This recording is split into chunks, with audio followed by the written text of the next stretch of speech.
J'avais besoin d'emmener ma mère de 82 ans à l'hôpital. Ma voiture était au garage. Quand j'ai demandé la sienne à ma femme, elle a dit « Ce n'est pas mon problème. Débrouille-toi ». J'ai juste répondu « D'accord ». Le lendemain. Elle m'a appelé 31 fois. Elle m'a appelé 31 fois le lendemain. Dès le 15e appel, sa voix était passée de l'irritation à la panique. Au 23e, elle s'était transformée en quelque chose que je n'avais jamais entendu en près de 3 décennies de mariage, la peur. Je regardais son nom s'illuminer encore et encore sur l'écran de mon téléphone, tandis que j'étais assis à la table de la cuisine, une tasse de café noir refroidissant dans ma main. Le plus étrange, c'est que rien de tout cela ne serait arrivé si elle m'avait simplement tendu les clés de sa voiture. Au lieu de cela, elle m'a regardé ce matin-là et a prononcé 5 mots qui résonnent encore dans ma tête, comme une porte qui claque, ce n'est pas mon problème. Débrouille-toi. Il était 6h40 du matin lorsque je me suis réveillé au son de ma mère qui toussait dans la chambre d'amis, au fond du couloir. Ce n'était pas une toux ordinaire, elle était serrée, tendue, le genre qui vous fait vous asseoir droit dans votre lit sans réfléchir. Ma mère a 82 ans, 2 stents, une légère insuffisance cardiaque, et une liste de médicaments plus longue que la plupart des menus de restaurant. Elle vit avec nous depuis le décès de mon père il y a 3 ans. La plupart du temps, elle se déplace lentement, mais régulièrement. Ce matin-là, elle ne pouvait pas reprendre son souffle. Je l'ai aidée à s'asseoir. Ses mains étaient froides, sa peau avait ce teint gris pâle que j'ai appris à ne pas ignorer. « N'attendons pas », a-t-elle murmuré. Je le savais déjà. J'ai pris mon téléphone pour appeler le cabinet de son cardiologue. Ils m'ont dit de l'amener immédiatement. Et c'est là que je me suis souvenu, ma voiture était toujours au garage. Panne de transmission, 4e jour d'attente de pièces. J'en avais justement parlé la veille au soir, tandis que Laura, ma femme, avait à peine levé les yeux de sa tablette. Le SUV de Laura était garé dans l'allée, pratiquement neuf, entièrement payé. Je suis entré dans la cuisine où elle faisait défiler quelque chose sur son téléphone, son café fumant à ses côtés. « Laura » ai-je dit, en essayant de garder ma voix égale. « Maman a besoin d'aller à l'hôpital. Ma voiture est toujours au garage. Puis-je prendre la tienne ?» Elle n'a pas levé les yeux tout de suite, a juste fait défiler l'écran une fois de plus. « J'ai Pilate à 9h, a-t-elle dit d'un ton monocorde. Je l'aurai de retour avant.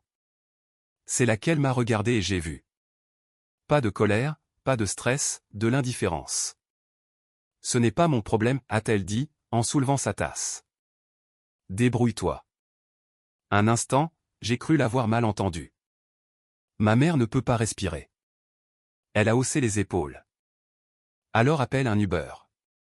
Je suis resté là plus longtemps que je ne voudrais l'admettre, attendant le clou de l'histoire, attendant que la douceur revienne dans ses yeux.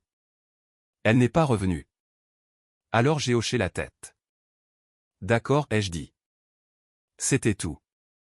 Pas de cri, pas de dispute, juste ce seul mot. D'accord. Notre voisin Franck nous a conduits à l'hôpital.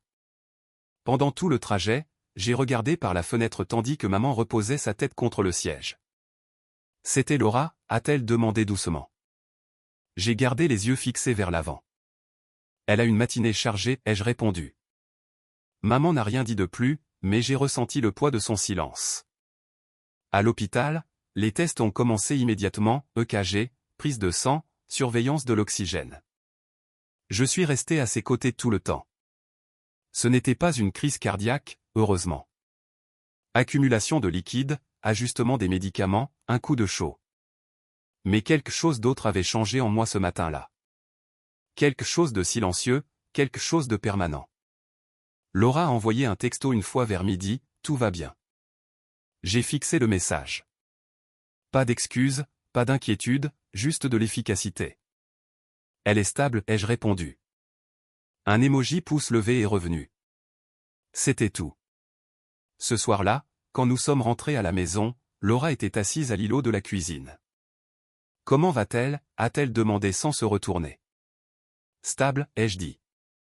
Elle a hoché la tête. Bien. Je suis resté là un instant, à l'étudier. 28 ans de mariage. Nous avions construit cette maison ensemble, élevé 2 beaux enfants de son premier mariage. Partagé des fêtes, partagé des enterrements, partager des projets de retraite. Et pourtant, ce matin-là, quand cela comptait le plus, elle avait tracé une ligne dont j'ignorais l'existence. Ce n'est pas mon problème. Débrouille-toi. Les mots n'étaient pas forts, ils n'étaient pas dramatiques, ils étaient froids. Et ils m'ont révélé quelque chose que je ne m'étais pas autorisé à voir, je n'étais plus son partenaire, j'étais sa responsabilité. Et les responsabilités peuvent être déclinées. Cette nuit-là, après que Laura soit allée se coucher, je suis resté seul dans le salon. La maison était silencieuse, à l'exception du léger ronronnement du réfrigérateur. J'ai ouvert mon ordinateur portable. Je ne sais pas ce que je m'attendais à trouver. Peut-être avais-je juste besoin de quelque chose de solide, de factuel, quelque chose qui ne dépendait pas de l'émotion. Alors, je me suis connecté à notre compte bancaire commun. Et c'est là que je l'ai vu, des virements que je ne reconnaissais pas, importants, fréquents. Je me suis penché sur l'écran. Mon pouls a ralenti au lieu de s'accélérer parce que, soudain, la matinée prenait tout son sens. Et pour la première fois de la journée, je n'ai pas ressenti de la douleur, j'ai ressenti de la clarté. Le lendemain matin, Laura m'a appelé 31 fois. Mais c'était plus tard. D'abord sont venus les chiffres. Et les chiffres, contrairement aux mots, ne mentent pas. Si vous m'aviez demandé il y a un an si je faisais confiance à ma femme, j'aurais répondu oui sans hésitation. Pas le genre de confiance imprudente que l'on voit chez les jeunes couples qui croient encore que l'amour seul peut porter un prêt immobilier. J'ai 68 ans. Ma confiance était celle construite sur des décennies de routine, calendrier partagé, mots de passe partagés, rendez-vous chez le médecin partagé, la confiance tranquille qui vient de traverser les choses ensemble. Ou du moins, c'est ce que je croyais. Laura et moi nous sommes mariés quand j'avais 40 ans. Elle avait 2 enfants de son premier mariage. Je venais d'être nommé associé principal au cabinet d'expertise comptable où je travaillais depuis 35 ans. Elle était chaleureuse à l'époque, charismatique, le genre de femme qui pouvait organiser Thanksgiving pour 20 personnes sans transpirer. Elle a arrêté de travailler il y a 12 ans. Ça n'a pas de sens que nous nous tuions tous les deux à la tâche, avait-elle dit, tu gagnes plus de toute façon. Je n'ai pas argumenté. J'étais fier de subvenir à nos besoins, cela me donnait un but. Au fil du temps, j'ai versé mon salaire sur notre compte commun, je l'ai ajouté comme utilisatrice autorisée sur toutes mes cartes de crédit. Quand j'ai pris ma retraite à 65 ans, j'ai transféré ma pension et mon 401K dans des comptes gérés sous nos deux noms. Il ne m'est jamais venu à l'esprit que je devrais faire autrement. Rétrospectivement, je peux voir les changements subtils. Ils n'étaient pas assez dramatiques pour m'alarmer, juste de petits ajustements de ton. Quand j'hésitais sur un gros achat, elle disait « Tu t'inquiètes trop ». Quand je posais des questions sur une dépense que je ne reconnaissais pas, elle souriait et disait « Détends-toi, c'est réglé ». Quand je suggérais de rencontrer un conseiller financier ensemble, elle répondait « C'est toi l'homme des chiffres. Je te fais confiance ». La confiance, ce mot encore. Mais quelque part en chemin, j'ai cessé de vérifier les relevés aussi attentivement. La retraite vous change, vous commencez à valoriser la paix plus que la précision. Et Laura valorisait le confort, les rénovations de la maison, les vacances avec ses amis, les opportunités d'investissement qui ne semblaient jamais produire de rendement. J'ai remis en question certaines choses, mais pas assez, parce que la défier signifiait des frictions, et les frictions à notre âge sont épuisantes. Après ces mots ce matin-là, ce n'est pas mon problème. Débrouille-toi. Je n'ai pas pu dormir. Alors, j'ai fait quelque chose que je n'avais pas fait depuis des mois, j'ai épluché les comptes. Le premier virement que j'ai remarqué datait d'il y a 4 mois, $8500 virés à un compte professionnel inconnu, Libellé Consulting.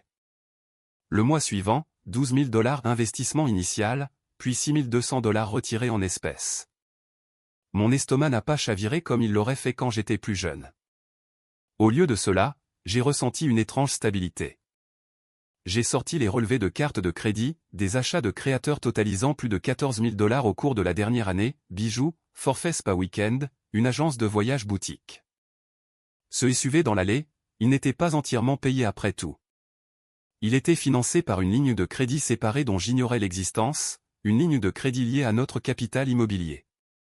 Je me suis penché en arrière sur ma chaise et j'ai fixé l'écran.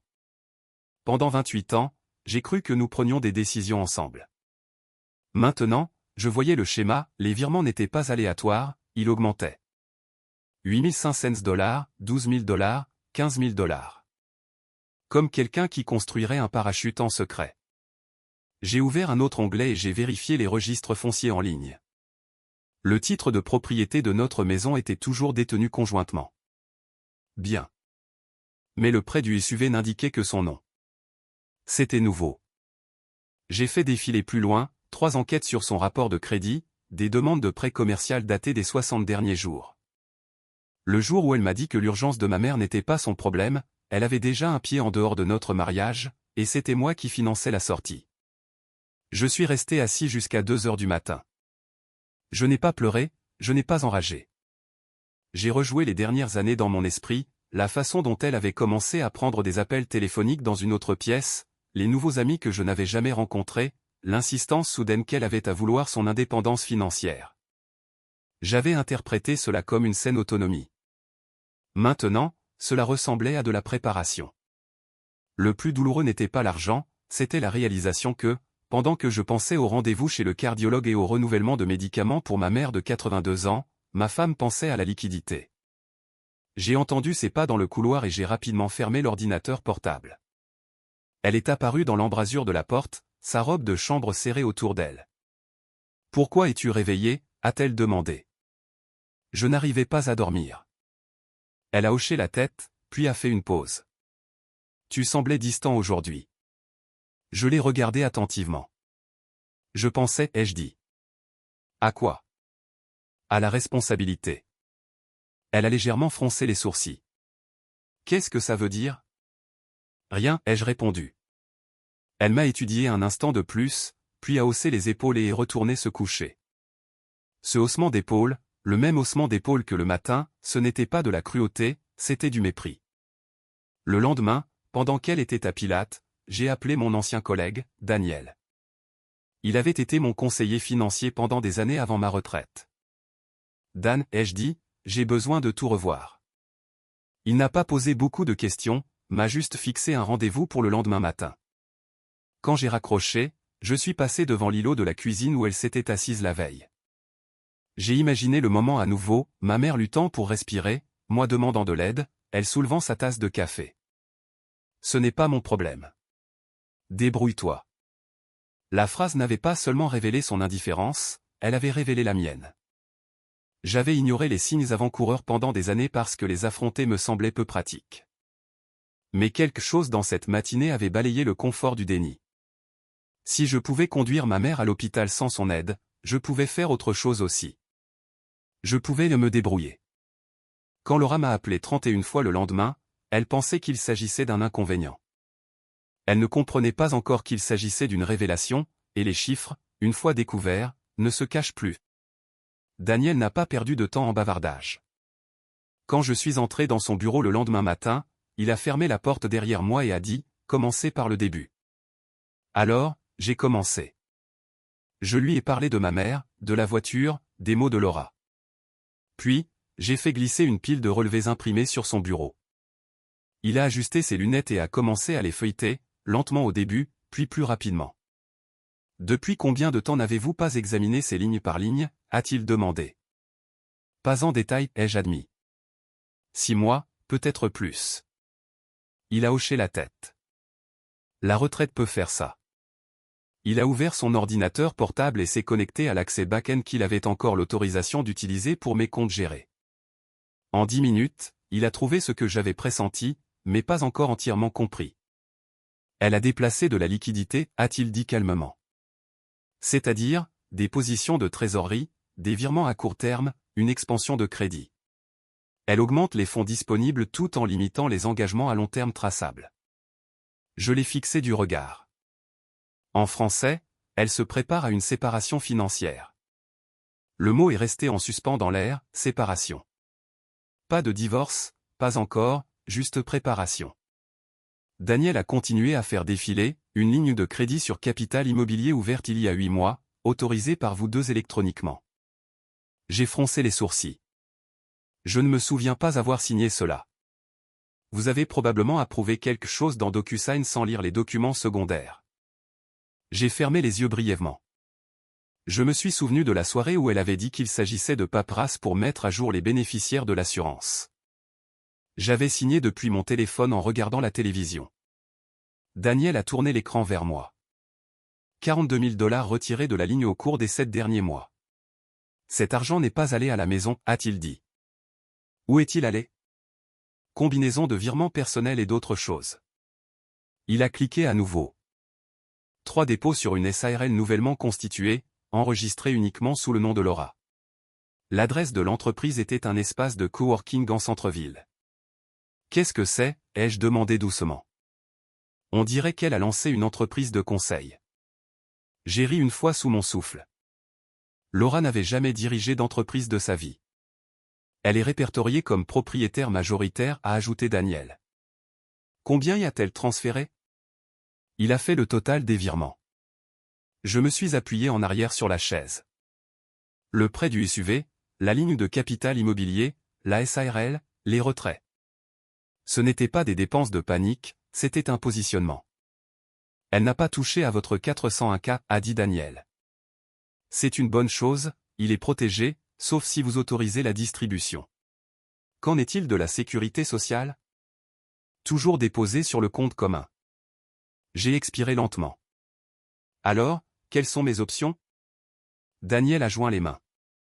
Premièrement, séparez vos revenus immédiatement. Ouvrez un compte individuel.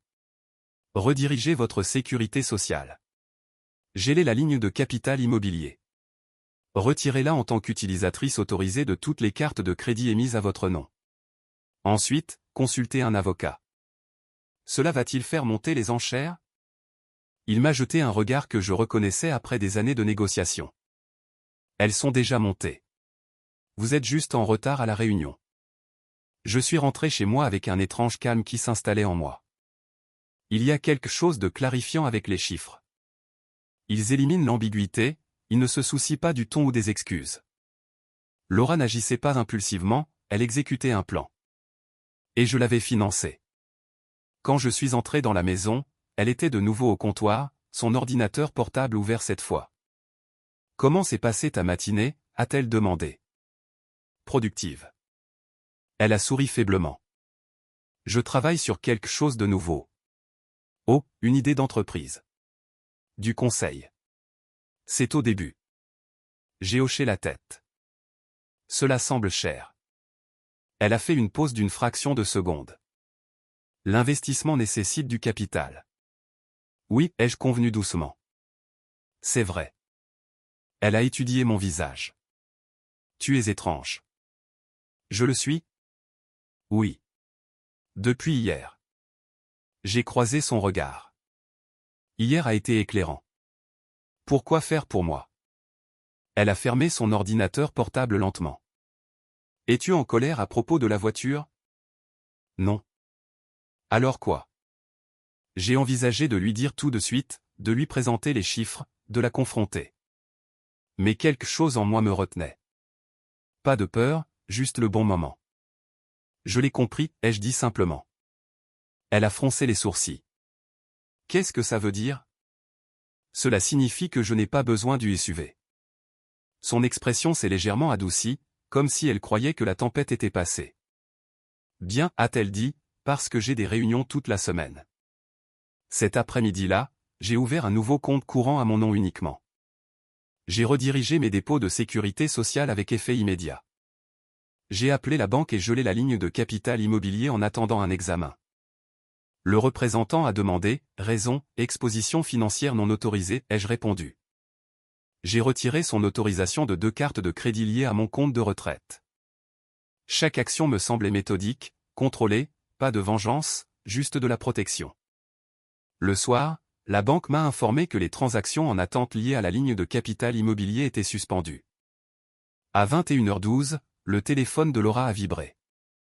J'ai vu son visage changer en lisant le courriel de notification.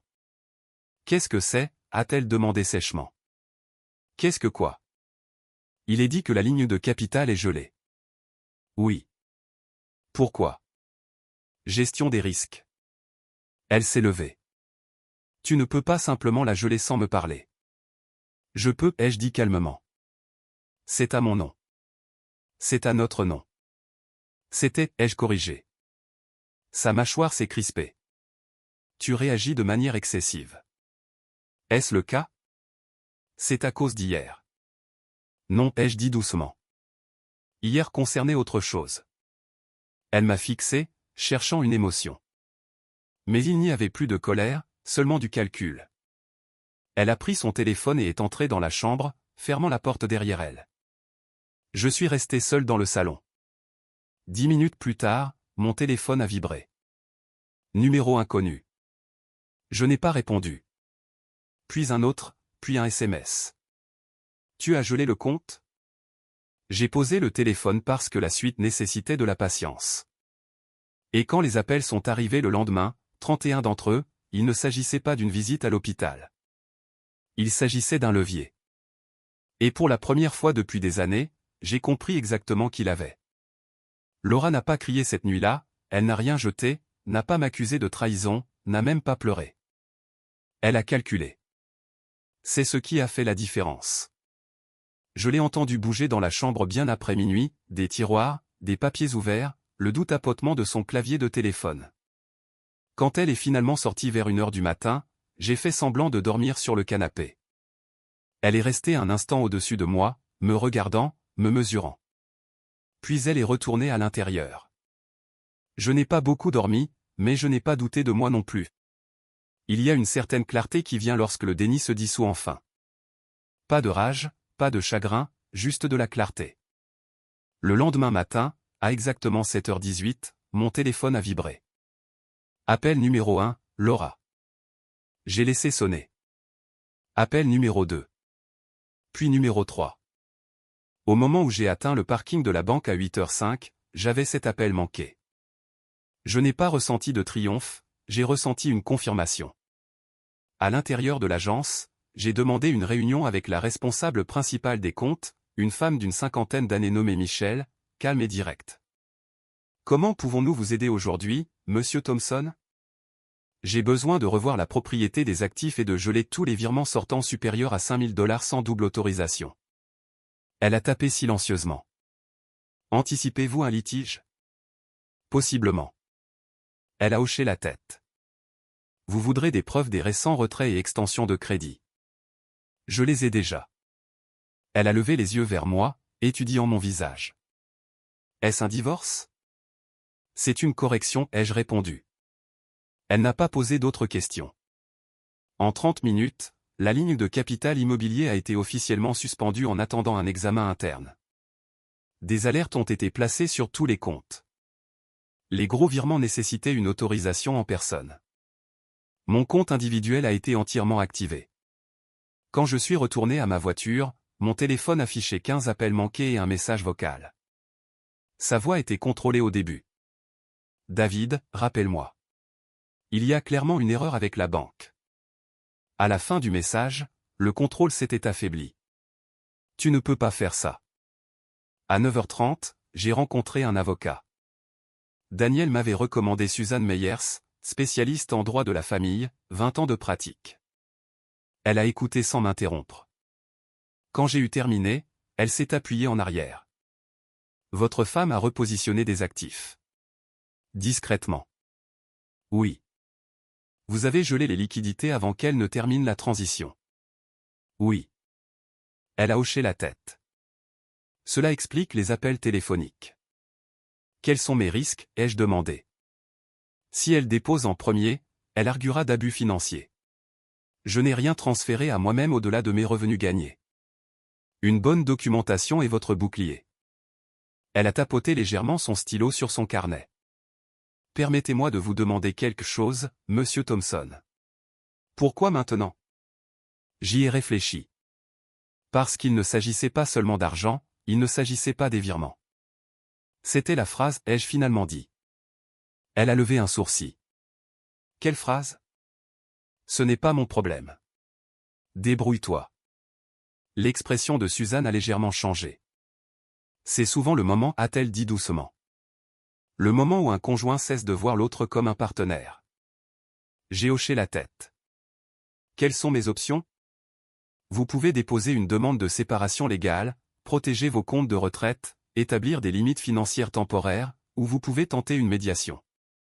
Je ne pense pas qu'elle veuille de médiation. Alors protégez-vous d'abord.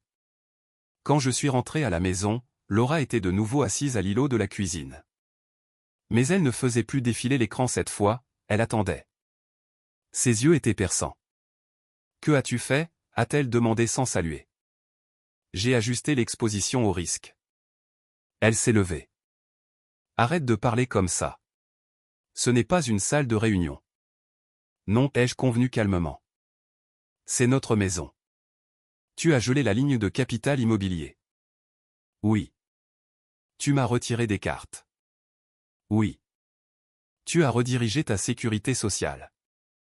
Oui. Elle a cligné des yeux une fois, clairement surprise que je ne le nie pas. Tu ne me fais pas confiance. La question m'a presque fait sourire. Je te faisais confiance, ai-je dit calmement. C'est comme ça que la ligne de capital a été ouverte. Son visage s'est durci. Tu réagis de manière excessive à un seul commentaire. Un seul commentaire, ai-je répété. Tu me punis parce que j'avais un cours de prévu. Ce n'est pas à propos de Pilate. Alors, de quoi s'agit-il? J'ai soutenu son regard. Il s'agit de partenariat. Le silence s'est étiré entre nous. Tu essaies de me contrôler, a-t-elle dit finalement. Non, ai-je répondu. J'élimine la capacité de me contrôler. Sa mâchoire s'est crispée. Tu ne peux pas simplement réécrire les règles après 28 ans. Je ne l'ai pas fait, ai-je dit doucement. Tu l'as fait. Elle a ri une fois, sèchement, dédaigneusement. Oh, s'il te plaît. Parce que je n'ai pas tout laissé tomber pour conduire ta mère. Il ne s'agissait pas de conduire. Alors quoi? Il s'agissait de se soucier. Elle a croisé les bras. Alors, c'est émotionnel maintenant. Non, ai-je dit calmement. C'est structurel. Ses yeux ont brillé. Tu menaces de divorcer? Je protège ce qui est à moi. Et qu'est-ce qui est à moi, a-t-elle claqué. Tu garderas ce que tu as déjà positionné. La couleur a légèrement fui son visage. Tu as fouillé. J'ai lu les relevés. Elle m'a fixé pendant plusieurs secondes. Tu es paranoïaque. Non, ai-je dit doucement. J'étais naïf. Cet après-midi-là, j'ai déposé une demande de séparation légale, pas de divorce. Protection. Limite financière temporaire en attendant la médiation. La paperasse était précise, clinique, sans drame. Quand l'huissier a livré l'avis 2 jours plus tard, je n'étais pas à la maison. Mais j'en ai entendu parler parce que c'était le jour où elle m'a appelé 31 fois. Et les 20 premiers de ces appels n'étaient pas en colère, ils étaient effrayés. Il y a une différence entre la vengeance et le rééquilibrage. La vengeance est bruyante, le rééquilibrage est silencieux. Je n'ai pas crié, je n'ai pas accusé, j'ai ajusté. Et une fois que le système a changé, elle l'a immédiatement ressenti, car pour la première fois en 28 ans, elle ne pouvait plus simplement supposer que j'absorberais l'impact. L'huissier a frappé à 10h17. Je connais l'heure parce que Laura m'a envoyé un SMS à 10h19. Que as-tu fait? Je n'ai pas répondu. À 10h22, elle a appelé. Appel numéro 1. Je l'ai laissé sonner. Appel numéro 2. Puis numéro 3. À 11h, j'avais 11 appels manqués et 6 messages. Les premiers étaient contrôlés, David, nous devons parler. C'est ridicule. Tu es en train d'aggraver la situation inutilement. Au 15e appel, le ton a changé, tu ne peux pas déposer de séparation sans en discuter. Tu nous fais honte à tous les deux. Et puis, vers l'appel 22, quelque chose de nouveau est entré dans sa voix, l'incertitude. Que essaies-tu exactement de protéger? J'étais assis à mon bureau dans le salon, examinant les projections de retraite avec Daniel au haut-parleur, et j'ai laissé le téléphone vibrer contre le bois. Je ne me sentais pas triomphant, je me sentais stable. Quand on vit assez longtemps, on apprend quelque chose sur le pouvoir. Il s'agit rarement du volume, il s'agit du levier. Pendant près de 3 décennies, Laura avait agi en partant du principe que je maintiendrais la stabilité, quoi qu'elle fasse. Que j'aplanirais les tensions, couvrirais les dépenses, ignorerais les irrégularités. Elle s'était habituée à l'élasticité, mais l'élasticité a des limites, et une fois qu'elle se rétracte, elle change de forme. À 13h14, elle s'est présentée au bureau de Daniel. Il m'a envoyé un SMS immédiatement, elle est ici, agitée. Je lui ai dit de ne pas s'engager au-delà de la confirmation que j'avais demandé une consultation. Apparemment, elle a exigé l'accès au relevé. Daniel lui a dit ce que n'importe quel conseiller dirait, vous devrez passer par votre avocat. C'est là que la panique a vraiment commencé, parce que la panique n'est pas une question d'argent, c'est une question de contrôle. En fin d'après-midi, j'ai finalement répondu. Appel numéro 31. Sa respiration était irrégulière. David, a-t-elle dit, sa voix tendue. Qu'est-ce qui se passe? Tu as été servi, ai-je répondu calmement. Séparation légale. Tu es sérieux? Oui. Tu es en train de détruire nos vies. Non, ai-je dit doucement. Je stabilise la mienne. C'est à cause de ta mère. Cela a commencé là. Alors, parce que je t'ai dit de te débrouiller, tu démantèles 28 ans. Non, ai-je dit, parce que j'ai réalisé que je me débrouillais tout seul. Silence. Tu penses que je te volais, a-t-elle finalement demandé. Je pense que tu préparais quelque chose sans me le dire. C'est ce qu'on appelle l'indépendance. Pas quand elle est financée par des fonds communs sans transparence. Elle a expiré brusquement. Tu agis comme si j'avais commis un crime. Tu as ouvert une ligne de crédit de 42 000 $ contre notre maison. C'est notre maison et tu n'en as pas discuté. Je t'ai fait signer électroniquement. Oui, ai-je dit calmement. Tu l'as fait. La pause qui a suivi a été lourde. Tu m'as fait confiance, a-t-elle dit. Je t'ai fait confiance, et maintenant tu ne me fais plus confiance. Maintenant, je vérifie. Ce soir-là, quand je suis rentré à la maison, elle faisait les 100 pas. La maison semblait différente, chargée. J'ai parlé à un avocat, a-t-elle dit immédiatement. Je m'en doutais. Tu vas le regretter. Possiblement. Elle m'a fixé, comme si elle attendait de la colère, des représailles. Cela n'est pas venu. Tu as gelé la ligne de capital immobilier. Tu m'as retiré des comptes. Tu as coupé l'accès. J'ai restreint la liquidité non garantie. C'est la même chose. Non, ai-je répondu calmement. C'est un confinement. Elle a secoué la tête. Tu essaies de m'affamer. J'empêche une exposition supplémentaire.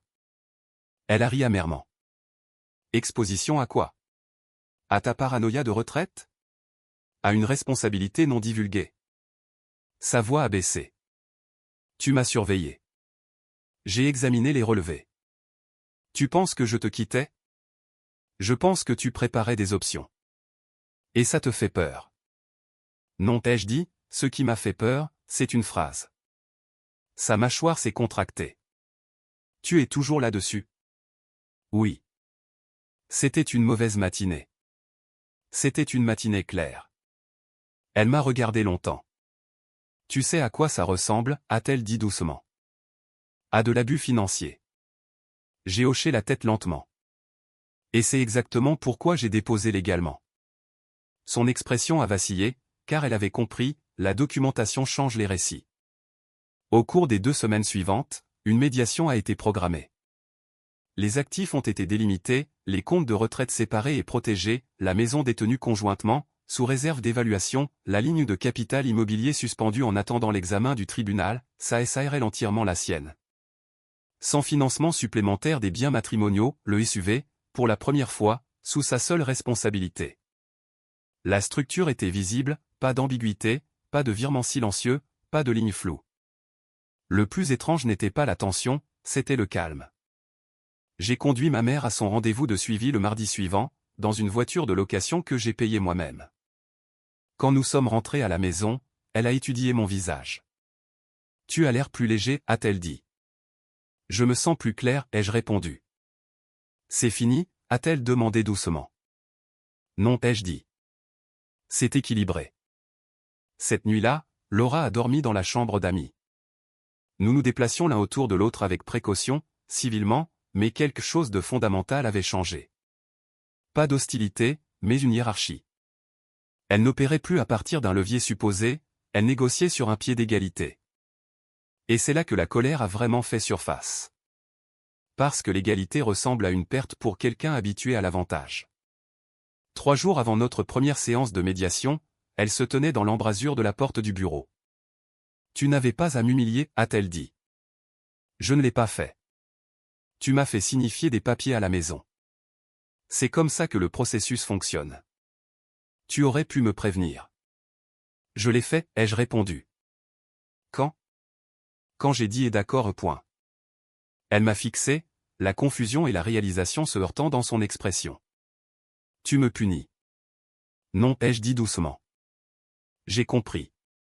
Le retournement n'est pas bruyant, il ne claque pas les portes, il ne jette pas d'accusations. Il modifie la structure sous les planchers. Et quand les fondations bougent, tout le monde le ressent, surtout celui qui pensait que c'était permanent. La médiation était prévue pour 9 heures, un jeudi matin gris. Laura est arrivée 10 minutes en retard. Pas pressée, pas agitée, contrôlée. Elle portait le blazer bleu marine qu'elle avait l'habitude de porter lors d'événements caritatifs, celui qui signalait le calme et la confiance. Si vous ne connaissiez pas le contexte, vous auriez pensé que nous assistions à une clôture immobilière ensemble. Nous nous sommes assis l'un en face de l'autre à une longue table de conférence. Entre nous, des papiers, derrière nous, 28 ans. Le médiateur, un homme d'une 60aine d'années nommé Richard, a ouvert la séance avec un langage neutre. Il s'agit d'une discussion structurée concernant la séparation financière et la protection des actifs. Notre objectif est la clarté. La clarté, ce mot encore. Richard a examiné le résumé financier préliminaire, valeur de la maison commune, compte de retraite, statut de la ligne de capital immobilier, déclaration de sa SARL, dettes impayées. Quand il est arrivé à la section détaillant les retraits de la ligne de crédit, il a fait une pause. Madame Thompson, a-t-il dit avec précaution, ces fonds ont été consultés sans discussion documentée préalable. Laura a croisé les jambes. Nous avons des finances partagées. Nous ne demandons pas la permission pour chaque dépense. 42 000 $ n'est pas une dépense, ai-je dit calmement. C'est un positionnement. Elle m'a jeté un regard. Richard a levé une main doucement. Restons constructifs. Il s'est tourné vers elle à nouveau. Quel était l'usage prévu de ces fonds? Développement commercial, pour lequel il n'y a pas encore de rapport de revenus. C'est au début. Il a hoché la tête, puis a écrit quelque chose. Quand nous sommes passés au gel de la ligne de capital immobilier, elle s'est penchée en avant. Il l'a gelé sans me consulter. Oui, a dit Richard, mais il l'a fait légalement. Elle s'est tournée vers moi. Tu m'as embarrassé à la banque. Tu m'as embarrassé à la table de la cuisine, ai-je répondu calmement. La pièce est devenue silencieuse. Richard a regardé entre nous. Souhaitez-vous donner plus de détails? Laura a pouffé doucement. Il fait référence à un commentaire que j'ai fait. Ce n'était pas le commentaire, ai-je dit. C'était ce qu'il a révélé. Elle a levé les yeux au ciel. C'est absurde. Est-ce le cas, ai-je demandé doucement. Tu démantèles notre mariage parce que je n'ai pas reporté Pilate. J'ai croisé son regard. Il ne s'agissait pas de Pilate. Alors, de quoi s'agissait-il? Il s'agissait de responsabilité. Le mot a atterri entre nous. Un instant, j'ai vu quelque chose se fissurer sous son calme. Pas de culpabilité, juste de la reconnaissance. La médiation a duré 4 heures. À la fin, la structure temporaire était définie, j'ai conservé le contrôle exclusif de mes comptes de retraite, elle a conservé la pleine propriété de sa SARL et de ses responsabilités, la maison resterait détenue conjointement en attendant une évaluation et un rachat potentiel. La ligne de capital immobilier resterait gelée à moins que les deux parties ne signent pour sa réactivation. Des comptes courants séparés seraient permanents à l'avenir. Pas de cris, pas d'ultimatum dramatique, juste des conditions. Quand nous sommes sortis sur le parking après, l'air était froid et vif. Laura s'est arrêtée à côté de son SUV. Alors, c'est ça, a-t-elle demandé. Pour l'instant. Tu nous as transformés en un contrat. Non, ai-je dit doucement. Nous avons toujours été un contrat. Je l'ai juste enfin lu. Elle a secoué la tête. Tu as changé. J'ai arrêté d'absorber. Elle m'a étudié attentivement. Tu n'as même pas l'air en colère. Je ne le suis pas. Alors quoi? J'ai fini de faire semblant. Elle a détourné le regard la première. Ce soir-là, de retour à la maison, elle se tenait dans le couloir alors que je me dirigeais vers le bureau. Tu pourrais encore annuler ça, a-t-elle dit. Comment? C'est pour Nahan. Lève la séparation. Réactive la ligne. Fais-moi confiance à nouveau. La confiance. C'était là encore. Qu'est-ce qui serait différent, ai-je demandé. Elle a hésité. Je ne dirai plus jamais quelque chose comme ça. Ce n'était pas le problème. Alors, qu'est-ce que c'est? J'ai demandé de l'aide, ai-je dit doucement. Et tu as décidé que ce n'était pas ton problème. C'était un matin. C'était un schéma. Sa mâchoire s'est contractée. Tu réécris l'histoire. Non, ai-je dit. Je la lis enfin. Elle s'est approchée. Tu penses que tu es le seul à t'être senti seul dans ce mariage. Cela m'a pris au dépourvu. Qu'est-ce que ça veut dire? Tu t'es enterré dans les chiffres pendant des décennies, a-t-elle dit. Plan de retraite, gestion des risques, toujours à calculer. J'ai appris à construire quelque chose à moi. Alors tu aurais dû le dire. J'ai essayé. Elle a de nouveau hésité, et dans cette hésitation, j'ai vu quelque chose de réel. Pas de manipulation, mais de la distance. Peut-être s'était-elle aussi sentie invisible. Mais l'invisibilité ne justifie pas le secret. Tu n'as pas construit quelque chose avec moi, ai-je dit calmement. Tu l'as construit derrière moi. Elle a semblé fatiguée soudainement. Peut-être que je ne pensais pas que tu comprendrais. C'est la partie qui fait mal, ai-je dit doucement. Pas l'argent. Nous sommes restés là en silence un long moment. Puis elle a demandé, plus doucement cette fois, c'est fini? J'ai réfléchi attentivement avant de répondre. Ce n'est pas ce que c'était. Et qu'est-ce que c'est maintenant? C'est honnête. Elle a expiré lentement. Et si l'honnêteté mène au divorce, alors au moins c'est réel. Plus tard cette nuit-là, mon téléphone a vibré à nouveau. Pas elle cette fois. Une notification de la banque, confirmation formelle, ligne de capital immobilier suspendue définitivement, en attendant l'autorisation conjointe du tribunal. J'ai fixé le message. C'était là. La finalité et les petits caractères. Pas de vengeance, pas de triomphe, juste une histoire, juste une structure. Quand je suis passé devant la chambre d'amis, sa lumière était toujours allumée. Un instant, j'ai envisagé de frapper. Au lieu de cela, je suis allé me coucher, car la confrontation ne consiste pas à gagner, elle consiste à refuser de se perdre en silence. Et pour la première fois depuis des années, j'ai ressenti quelque chose d'inhabituel. Pas de colère, pas de ressentiment, mais un équilibre. Le lendemain matin, elle ne m'a pas appelé du tout. Pas de panique, pas de 31 appels manqués, juste le silence. Et parfois, le silence n'est pas une reddition, c'est un nouveau calcul. 6 mois se sont écoulés. Pas de façon dramatique, pas dans les flammes, juste régulièrement. La maison a été évaluée au début du printemps. Le marché avait augmenté plus que nous ne l'avions prévu. La médiation a continué 2 fois par mois. Nous avons parcouru des tableurs au lieu d'arguments. En fin de compte, j'ai racheté sa part de la maison en utilisant un roulement structuré d'une partie de notre compte de courtage commun. C'était propre, documenté, signé à l'encre. Elle a gardé le SUV, la SARL, et les fonds qu'elle avait déjà transférés. Le tribunal a formalisé la séparation légale avec une nette frontière financière entre nous. Pas d'affrontement judiciaire, pas de coups de marteau, juste des signatures. Elle a emménagé dans un appartement en centre-ville en juillet. J'ai aidé à porter le dernier carton jusqu'à sa voiture. Cela l'a surprise. Tu n'as pas besoin de le faire, a-t-elle dit doucement. Je sais, ai-je répondu. Nous sommes restés dans l'allée un instant, 2 personnes qui s'étaient autrefois promis l'éternité, partageant maintenant des meubles. Ça en valait la peine, a-t-elle demandé. Oui, ai-je dit honnêtement. Pourquoi? Pour la clarté.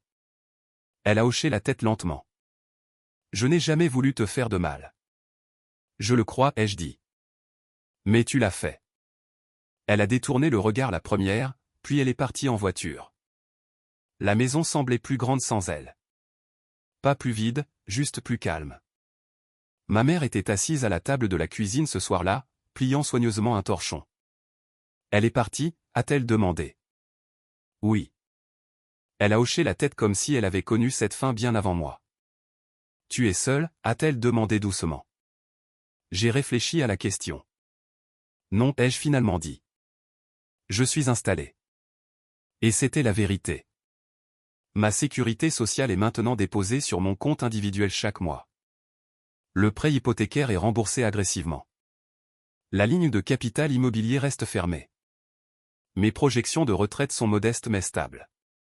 Pour la première fois depuis des années, j'examine les relevés sans anxiété. La SARL qu'elle a construite n'a pas décollé. Je le sais parce que les dépôts publics montrent une activité limitée. Je n'en ressens aucune satisfaction, juste de la distance. Nous nous parlons occasionnellement, cordialement, brièvement. Pas d'accusation, pas de nostalgie, juste des nouvelles. J'ai conduit ma mère à son rendez-vous chez le cardiologue la semaine dernière dans ma propre voiture, la transmission remplacée, entièrement payée. Sur le chemin du retour, elle s'est penchée et m'a serré la main. Tu as l'air paisible, a-t-elle dit. Je le suis. Tu lui as pardonné? Oui. Et à toi-même? Cette question est restée en suspens. Il m'a fallu un instant pour répondre. J'y travaille. Un soir de fin août, Laura a appelé. Pas 31 fois, juste une fois. J'ai répondu. Salut, a-t-elle dit. Salut. J'ai reçu l'avis de finalisation de la médiation. Moi aussi. Silence. J'avais peur, a-t-elle admis. De quoi? D'être de nouveau dépendante.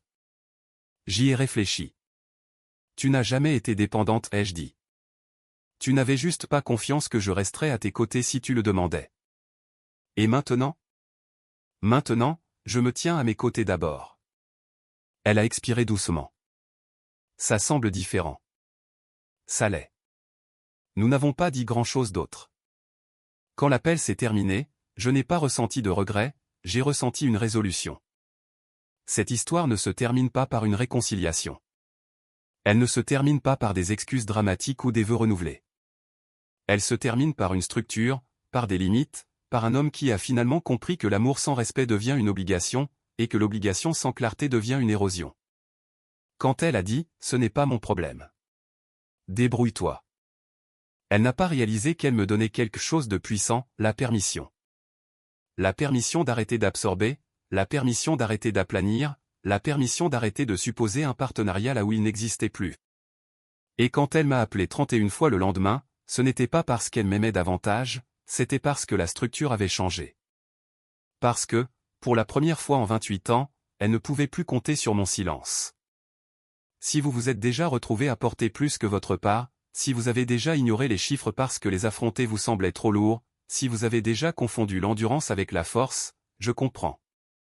Parfois, la force n'est pas d'élever la voix. Parfois, la force est de lire le contrat dans lequel vous viviez. Parfois, la force est de simplement dire « D'accord, j'aimerais savoir ce que vous en pensez ». Avez-vous déjà eu un moment, une seule phrase qui a tout changé pour vous? Laissez un commentaire ci-dessous et dites-moi d'où vous regardez. Je lis tout le monde. Nous partageons des histoires comme celle-ci tous les jours. Des histoires de dignité, de limites et de courage tranquille. Alors, si cela a résonné en vous, pensez à vous abonner pour ne pas manquer la prochaine. Continuons à apprendre les uns des autres.